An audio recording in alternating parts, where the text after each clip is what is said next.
Batayamukiriza nsooke mbajjukiza ekitwenkana abeera mukama n'obulwadde bwakugamba nti sisulonga gwogamba nti leka okundowooza omwoyo dda ebyo si bizibu okulaba ng'ekkundi ly'omunya kubanga nze nali ndabye ku bigogombe n'ebinalubiri bisekimpanika n'ebinkola miryenga ate ggwe munyo gw'ensi omuli emmere yenna byateeka okuyitamu okukola kibava abamu bakyalira nnyini mbuga lukuusi nga bakyalina enkeka abaliwo bonna bazikuba mu makiikakiika n'eteza buggola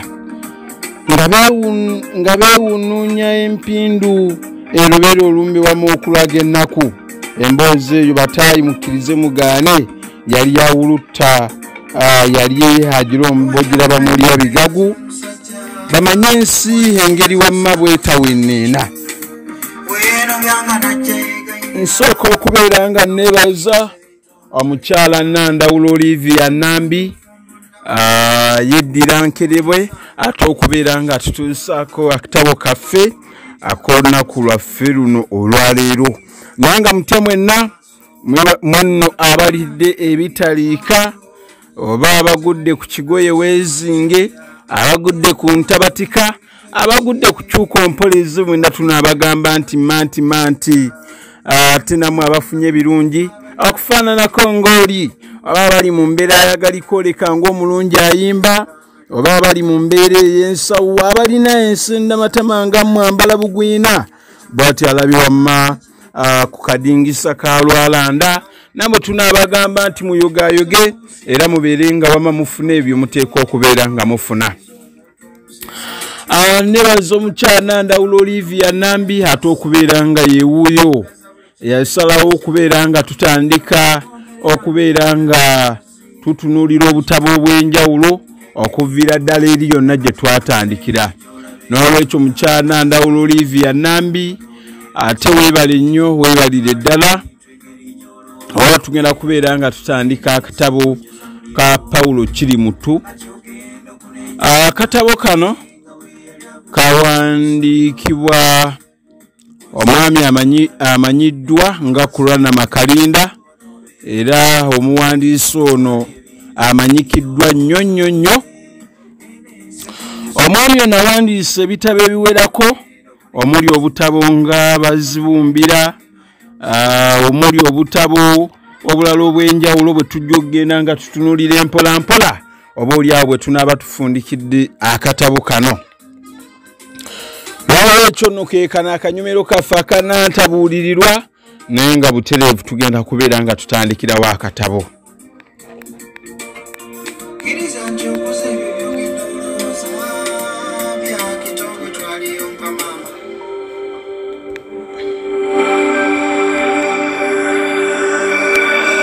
Mulimu essula ze tugenda okubeera nga tutunuulira era nga esookera ddala ya Ssekamuli Kansaze,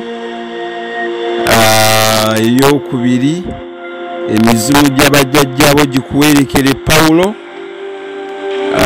eyokusatu okutambula kulaba okudda kutenda, eyokuna alekerera amaliire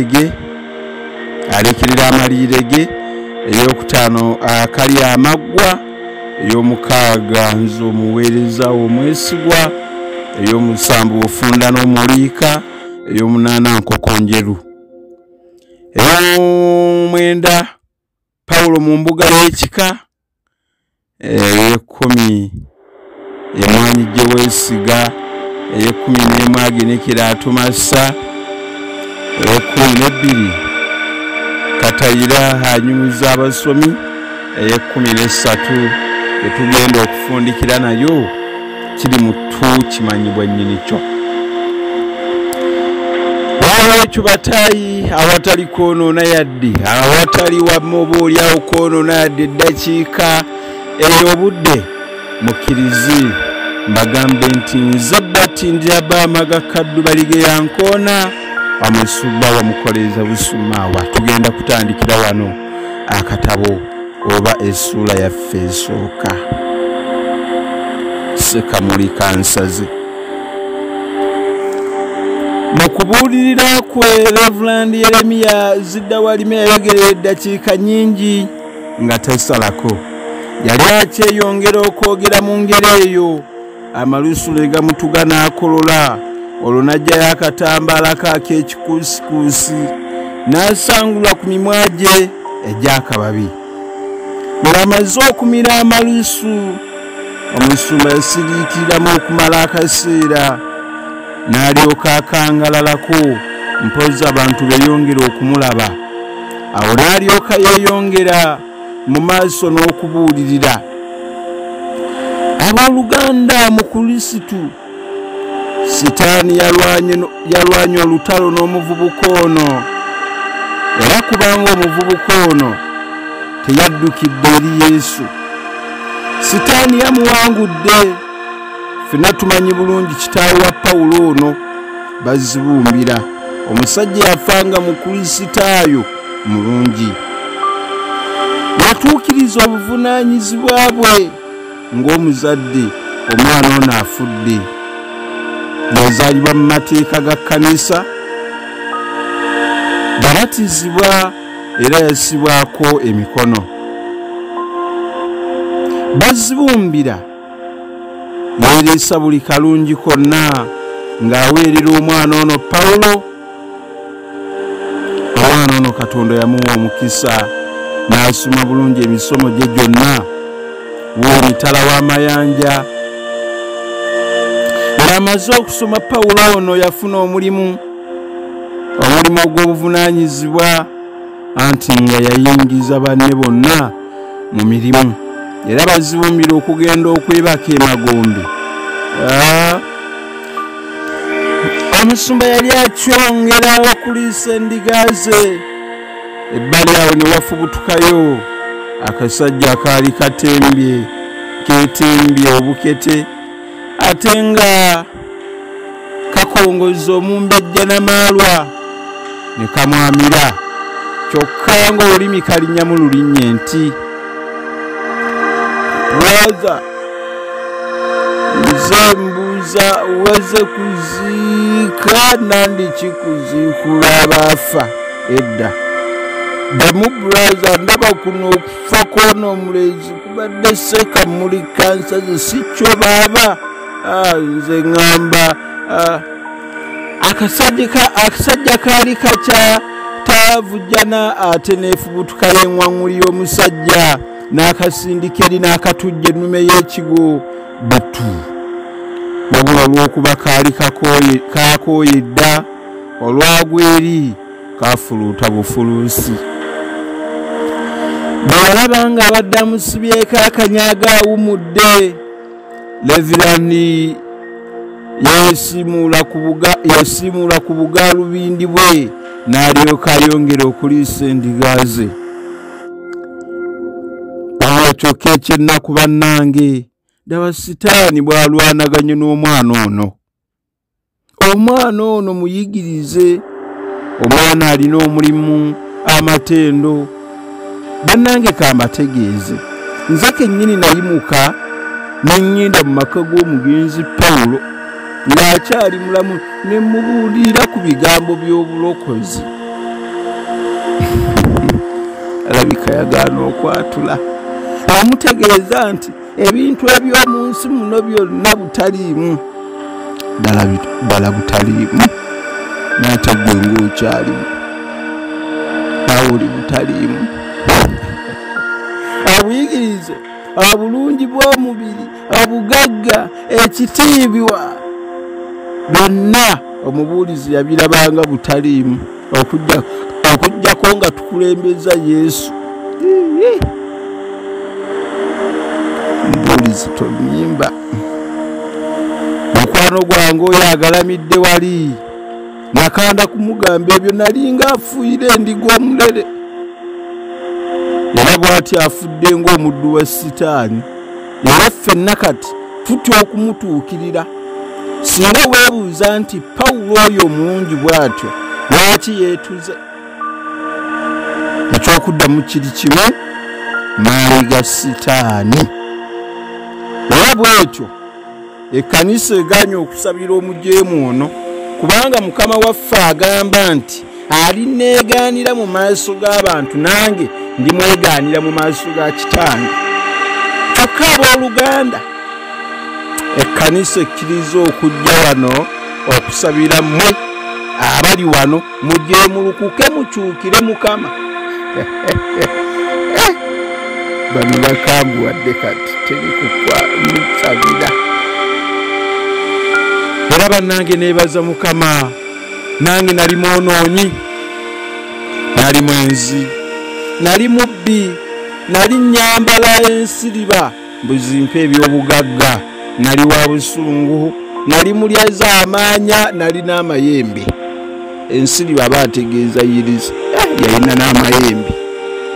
Ono mukambwe baaba mbu ng'agamu ga luzaalo, amalanga ga bugagga. Kyokka ku lunaku lwolwo era nkyalujjukira bulungi, lwali lwa Ssabbiiti, ennaku z'omwezi 24 omwezi ogwa Okitoba omwaka ogwa 31, Yesu najja gye ndi n'andabikira, n'andaga omuliro ogwali gunnindiridde ku lunaku olw'oluvannyuma. Ate n'andaga ekibuga Sayuni, ne mpulira eddoboozi nga limbuuza nti, Yeremiya, omaliridde okugenda mu muliro guli? Toyagala kibuga kino? Ekibuuzo ekyo kyankuba wala. Mu butuufu nga nze ani Yeremiya waabwe yali taagala kibuga kya Katonda. Nange kaddu nkyagala. Nakkiriza ne neenenya, nenjatula nti ndokose. Bannange abali wano, ffe baani abatayagala kibuga kya Katonda? Ffenna buteekwa okukyagala. Mu kumaliriza, Reverend Yeremiya yabuulirira Abakristaayo beegayirire Mukama abasseemu omwoyo ogwagala ekibuga kino. Omugenzi Pawulo yaziikibwa mu Ssaalu mu kisenyi ekyali kisimbidde ddala ku nnimiro y'emmwanyi. Eyali nguli Kaawonawo jjajjaawe. Pawulo yaziikibwa abantu mpaawe baaga. Omulambo gwe Sensalire mutabani wa mwannyina ye yagusala ku wuzi. Teyasabirwa, era omulambo gwe baagukubamu n'emiggo. Yazimbibwa mu kitentegere kimuggwe mummulumu, mpozzi n'akakooyi mwannyina kiyambula. Abantu baaziika kasirise, era okuggyako mwannyina w'omufu n'enambalirwa, tewali muntu mulala yakulukusiza Pawulo kuziga.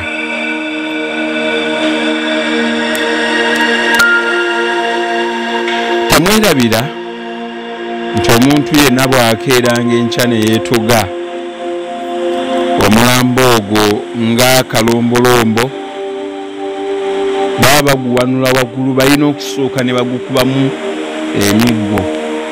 Naye omuntu akola ekintu ekyo ateekwa kubeera mujjwa.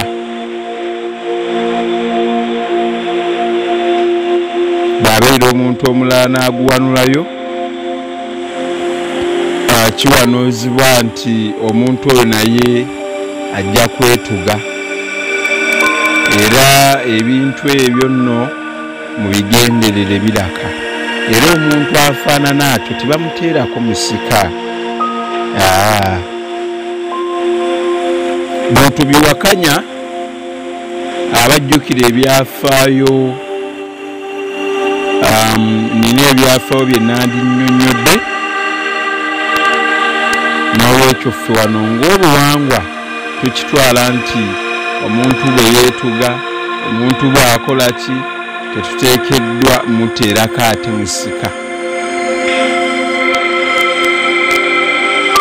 Olaba ebyafaayo jjajjange yaŋŋamba nti olunaku taata luyafiirako neyamusikirira lwali lwe lumu abajjukira ebyafaayo Ssekabaka Daudi Chwa owokubiri jjajjange yaliwo obudde bwe yaŋŋamba nti yeewa butwa era bw'atyo n'avuga emmotoka n'agenda mu lubiri lwa nnyina oba ewa Namasole awe Lusaka awe Makindye ekitundu ekyo yakisiza omukono ewa nnyina yakisa omukono nga 22 ogw'ekumi 1939 muddukire nammwe nti Ssekabaka Daudi Chwa owokubiri yazaala Muteesa ow'olubereberye era olunaku lwe lumu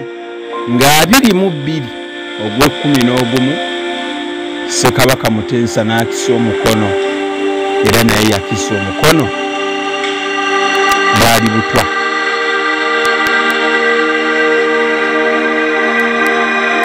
Omwaka gwali gwa 1969 yali Bungereza njogera ku Ssekabaka Muteesa owokubiri. Abamanyi ebyafaayo ebyo munanjulira n'olwekyo oli lwatawakananga tekiyinzika. Katweyongere n'akatabo kaffe Basuuni Bannyabo ali atya mukwano gwange Tamale Franka mu kyondo ky'Abawalabu weebale nnyo weebalire ddala mukwano gwange Kagulu Kankwali Sendigiya yawangaalira nnyo ku ggwanga ly'Abawalabu eyo mu Afghanistan ate n'akyuka n'agamba nteeka okudda ewaffe ebusunju kati gyawangaalira. Mwannyinaze Nakondo Olivia mu ggwanga lya Amerika weebale nnyo naawe kugoberera. Nyina mukwano gwange anyumirwe nnyo obutabo odono esibalamu mu birunsu buga Kenneth kina kibi nnyo awangaalira mu ggwanga lya Sudan ey'omu mambuka okuleera nga neeyongerayo ng'ono mukwano gwange ate simukoonyeeko.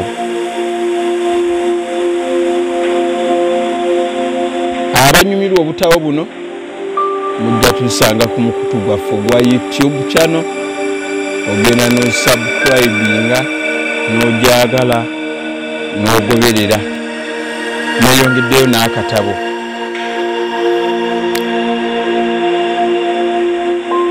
Abantu baziika kasirise era okuggyako mwannyina w'omufu n'ennambalirwa tewali muntu mulala yakulukusiza Pawulo Ziga.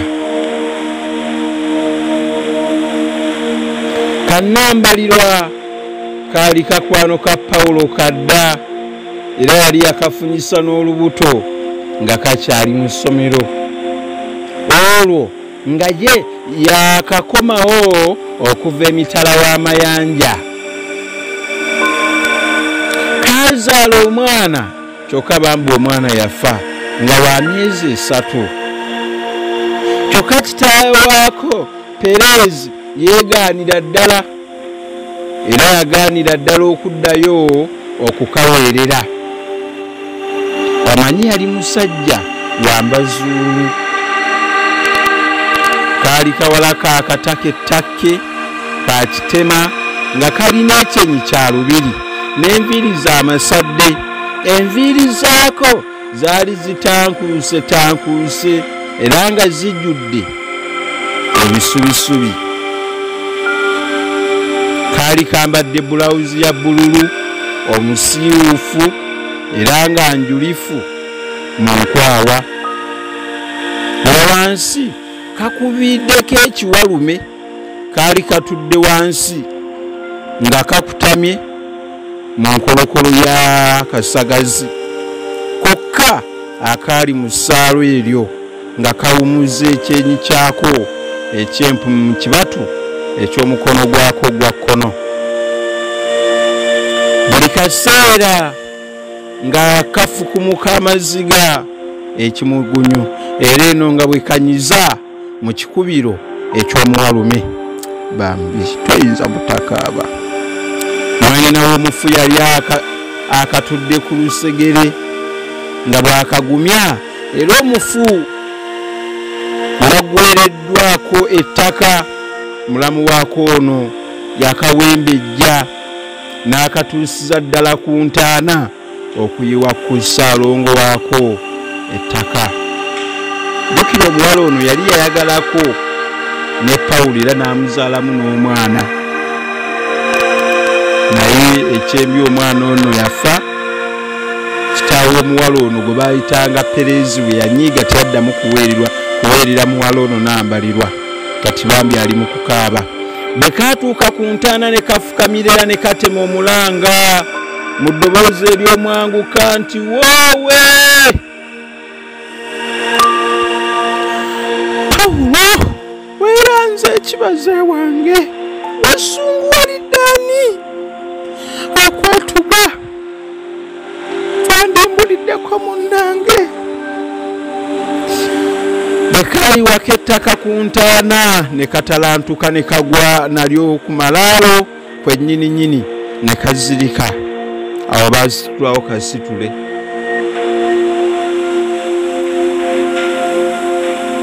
Abantu nga baakava emagombe, kibuyaga yali talabwangako ku kyalo ekyo.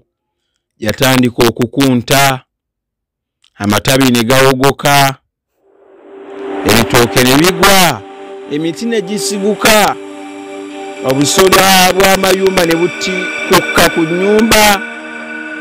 Era abagerenjuzi bagamba nti mu kibuyaga oyo nguli kaawonawo mwe yaddukira muzzukulu we Pawulo okumulaga ekkulu ly'emagombe.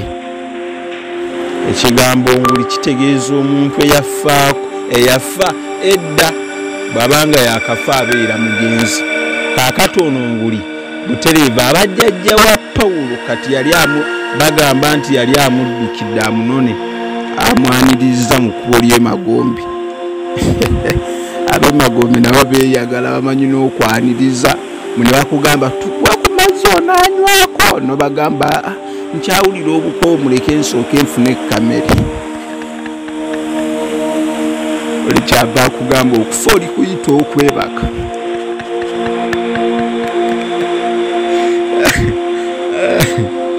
Wamma okufa tokuyita okwebaka. Wamma tweyongereyo n'akatabu.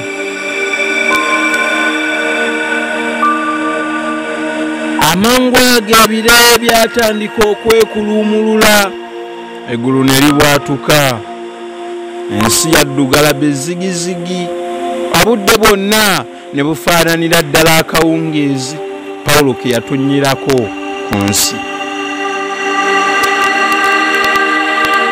Omugenzi Pawulo tonsaakuula Mazuuku kiri muto yali mutabani w'abazibumbira Sekasula, yali muzzukulu wa Kaawonawo Mbuzi Mulanga ewa Binoga, muzzukulu wa Kinyamye Ebuyikwe, muzzukulu wa Ssemakubiri Ekigala, muzzukulu wa Kalata Mabanga, muzzukulu wa Muyige ewa Ntaayi. Kitegeeza waleddira kibe. Kitaawe wa Pawulo nguli bazibumbira yali musajja mukakaalukanyi era mbagubagu yennyini. Kitaawe Kaawonawo yamukuliza mu maka era teyasoma nnyo, kyokka omukisa ogugwe gwali muyonke. Anti yagenda n'afuna akalulu, ensimbi ezo n'azigulamu ente, wamma ggwe n'agaggawala nadda ne mukati ne yeewogoma. Yaweza emyaka 27 n'afuna omufumbi w'ettooke era nannyini ggulu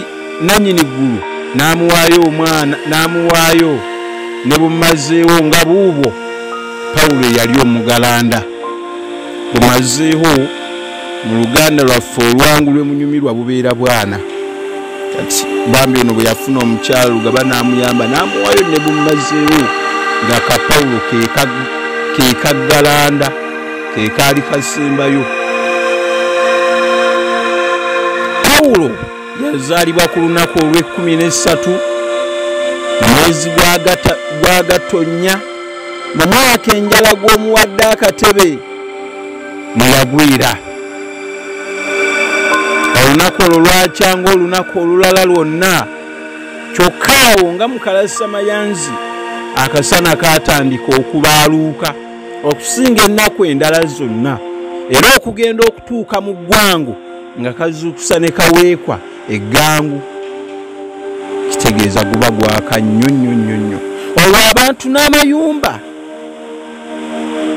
baali bagadduseemu olw'ebbugumu, n'enkoko nazo zaali zeggamye omusana mu bisiikirize by'emituba n'omu mitula.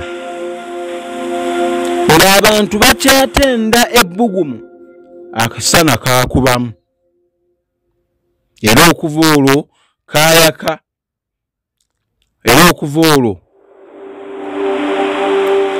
kakubamu okutuusa ogulo ogunene lwe gwabuutikirira ddala enjuba, embuyaga n'ekunta okumyansa ne kutimba eggulu, era eggulu ne libwatuka nnyo, enkuba n'evaamu obuto era n'etonnyera ddala, ekira sinziggu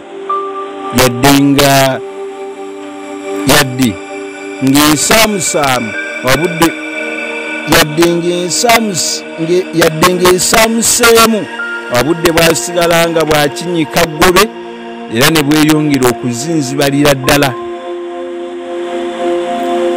Mu kiseera kino kyonna mukyala Bazibumbira yali agalamidde awo ku kaliba ng'awejjawejja ng'akaweewo. Yali alinga atuusizza ebiseera bye eby'okuzaala. Bamwami Bazibumbira yasooka kumusirira ku mmumbwa yaabwe Mulerwa, gye bajja ew'omusawo waabwe Omuganda Jjajja Nakizibizi. Emmumbwa eno yali ya mugaso nnyo ng'evumula enjoka ez'eddumi n'ez'akawammansi. Mujjukire nti enjoka ez'eddumi z'enjoka eziruma omwana omuwala bw'aba ng'ayolekera ensonga, ate enjoka ez'akawammansi ziziwa manta ne ziruma Nakawere nga yakazaala omwana, zigenda zimuwa manta. N'olwekyo olunsi omukyalo oyo bambi aluma nnyo. Abamu bwe batabasirira ku mmumbwa tebatera kutereera. N'ensaanuusi era n'enjoka ensajja. Ensaanuusi omuntu bw'ali ekintu bw'aba ng'alina ulcers, n'alya ekintu kyonna emmeeme n'esaanuuka munda, z'enjoka ezo. Yali ezza emmeeme egudde ng'evumula eddalu n'akazoole, ate ng'evumula n'ebbanyi, ng'evumula n'ebigo, ate ng'etereeza n'amaka. Yali eyamba okumenya amagumba, ng'eyamba n'omukazi alemereddwa okuzaala, ate ng'etereeza embuto ezaagala okuvaamu. Mu butuufu emmumbwa eno yali evumulira ddala endwadde ennungi 25 nnamba. Bw'amala okumuwa ku mmumbwa nga Bazibumbira yeebagajja mukazi we ekiwumulo mu ddwaliro. Eyo nno omukyala yamalayo akaseera kenkanawa, tekaabugumya na mbooge ng'akubawo ddenzi. Bazibumbira ayagala nnyo omwana we ayitibwe Pawulo, kyokka ensonga siikulimbe nti nagimanya. Ate ssenga wa Bazibumbira bwe yajja enkeera okulaba omwana yamutuuma Mazuuku. Erinnya lino lyali lya jjajja wa Bazibumbira, era kyeyava alimutuuma mbu kubanga omwana ono yali afaananye nnyo muganda w'oyo. mu butuufu yali muzzukulu we Nakasatwe. Abakulu abaali baalaba ku jjajja ono Mazuuku baamutenderanga obulungi mbu nga musajja muwanvu wa kiwago, nti yalinanga ennyindo ya kiraalo, amaaso ge nga manene era nga galigita buligisi mu kiwanga, ebisige bye nga bya nnanda n'amannyo ge nga ga kasenge ate nga galimu akazigo. Yali musajja wa Nankobambirye ng'alina n'eddoboozi ery'eggono era nga lyakyami, ate nga bwe yakula yakutuka n'ekiwalaata eky'ekigagga era ddala yali mugagga bifeekeera. Omuntu wa Nankobambirye yabeeru omuntu ali awo si mweru si muddugavu, kwegamba alinamu langi bbiri, alina langi bbiri nga bwolaba ali awo tuyinza omuyita owakataketake. Bwe tweyongerayo akugamba nti yakutuka ekiwalaata eky'ekigagga era ddala yali mugagga bifeekeera, ate nga muyizi kungwa ow'entoozo era nantasubwa. Omuntu ow'entoozo yabeera waliwo gwe tuyita ow'enkasu mu Luganda, waliwo ne gwe tuyita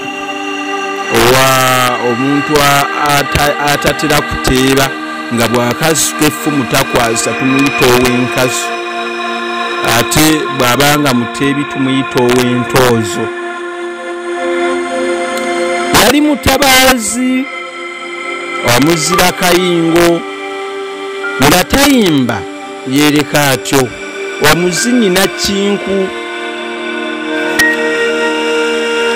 Pawulo yakulanga Wannyanjulira yabatizibwa wa myezi 6 era Reverend Yeremiya Zidda Walime yamubatiza n'amuteekako omusaalaba mu kyenyi nga bw'amukuutira obutakwatibwanga nsonyi okwatula nti akkiriza Kristo era n'okulwananga amasajja n'ebibi bya Sitaani.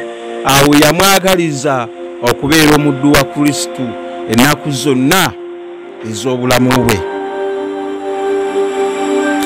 Olunaku lwa Ssabbiiti olwaddirira Pawulo kwe yabatirizibwa nalwo lwali lukulu nnyo mu bulamu bwa Pawulo, kubanga kitaawe ne nnyina baamutwala mu kikubampanga okumwalula. Eyo nno gye yayongerwako n'erinnya lya Tonsaakuula. Ngenda kubeera nga nkomawo n'essuula eddako. Eyookubiri, emizimu gy'abajjajjaabo gikuwerekere. Nedda kukkiriza abanyumirwa obutabo obufaanana buti abayinza okubeera nga mubuvujjirira. Ennamba yange konfunira eri 0773 276 27. Namba eyo gye tugenda okubeera nga tukozesa kati. Endala eri yafunyeemu emitawaana ngibaddiramu 773 276 27. Oyita ku namba eyo otereevu n'obeera ng'oyogera nange. Abalina obubaka obw'enjawulo obuyisooko n'obussaako, abagenda okubeera nga mutusondera ku birabo bye tugenda okuwa abagenda okumeggana mu mpaka z'Oluganda, ate nammwe mujja kubeera nga mukozesa ennamba ya mukwano gwange Kizito Musitaafu Kanojje Nnume Weegumba. Ebirabo ebyo byonna oteekako oba sente zonna z'obuyagadde abagenda tuwa ente pikipiki mwenna tubakowoola enamba eyo obubaka bw'obusaako okyayinza okgenda mu kasanduuko n'omunnyonnyola nti mbutaddeko olwakino ajja kubeera ng'abwanjulayo ku kyoto ky'okumanya wanano bwe tusinziira okubeera nga tubaweereza era bw'oba ng'olinamu okwemulugunya oyinza okujja mu kasanduuke kange enamba ye eri 0702 68 47 42 702 68 47 42 butereevu yita ku nnamba eyabagenda okwewandiisa yita ku nnamba y'omukyalo omuwanika obajjangu mu kasanduuke kange tubeere nga twogera ali ate jjajjange Kabanda Muyira Geoffrey yeddira Mbogo webali nnyo jjajjange webali nnyo ate okwagala ebintu ebifaanana biti bipene mukwano gwange Kalyesuula Ramadhan Muwadda naawe webali nnyo webalire ddala mukkirize tutandike ekitonde ekyokubiri